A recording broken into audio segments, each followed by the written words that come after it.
Rome, Nathan, was a cousin of Turin. Turin was a cousin of Paris. And before your switchboards are flooded with phone calls from Chelsea fans, Chelsea and Stamford Bridge, although it ended up 1-1, it wasn't simply about the mistake, which was made by, I think, Christensen with the ball across. The Messi took advantage of. Barcelona were outrun, didn't look physically competitive, which hasn't mattered in the golden years when they had golden players like Dani Alves and Xavi, and Iniesta is absolute prime, and a third forward rather than a 4-4-2. And therefore, what anybody who's enjoyed Football Club Barcelona needs to understand is that they're right in the middle of the muck right now, irrespective of winning the title. It's at a point when Atleti and Real Madrid haven't been competitive domestically.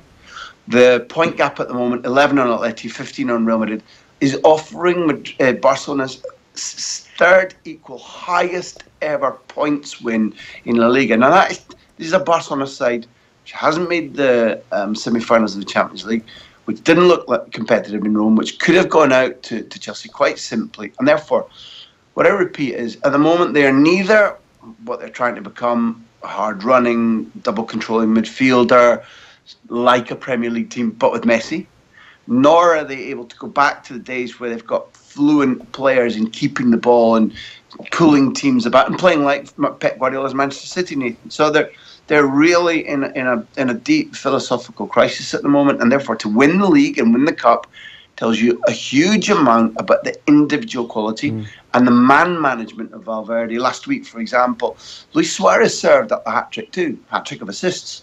Now, he's a goal scorer. So his commitment to Messi, his commitment to winning rather than scoring, his belief in the coach has been paramount.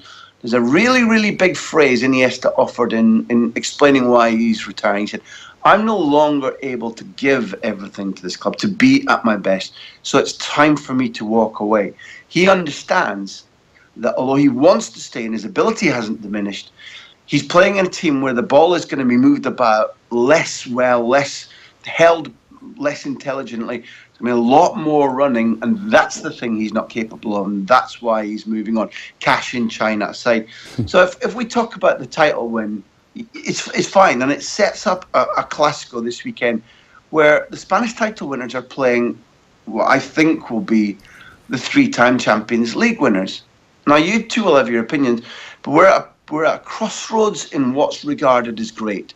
Real Madrid's players set out half-heartedly to defend the title. They wanted to win in Europe again. Barcelona's players set out with grim determination to win their title back, and they think greatness lies in 7 titles out of 10. Real Madrid's players, fans, president absolutely believe that greatness lies in 3 consecutive Champions League wins. Now, you pay your money, you take your choice. I don't know what your listeners think. I don't know what you two think. For my money, I show respect to Piqué and Busquets and Alba and Suarez and Messi, who wanted the league title. But in my opinion, the tide of European football opinion is moving against them. And I think that this Clasico comes up with them having, listen, lads, did you know that they've won 3 of the last 11 Camp Nou Clásicos in all competitions? That's an incredibly bad record at home to Real Madrid. Now, I think that if you watched the way in which Madrid hustled Bayern Munich off the stage, they were absolutely knackered, if I can use that Spanish word. Therefore, I think that as competitive as Madrid are when they come here on Sunday, trying to end Barcelona's unbeaten record, trying to take some of the shine off Barca's title, as good as they are maybe for the first 45 minutes, hour, I think Barca win this. I think they break the trend of losing at home. I think they have more energy. It will matter more to Barcelona. Real Madrid's minds will be, they'll be 4 or 5% on Kiev, and therefore I think we've got a Clasico without a guard of honour. There's still the big argument about Barca. The last time one of these sides in the Clasico had wrapped up the title and the other one, was hosting the Clasico, it was 2007-8. Madrid were hosting the Clasico. Barca had to come out and give a guard of honour. Madrid are not going to return the favour this time. That will add a little bit of bad blood.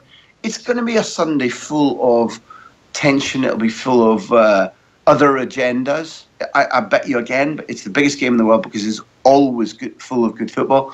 And it'll be Sky's last live Clasico the way it looks.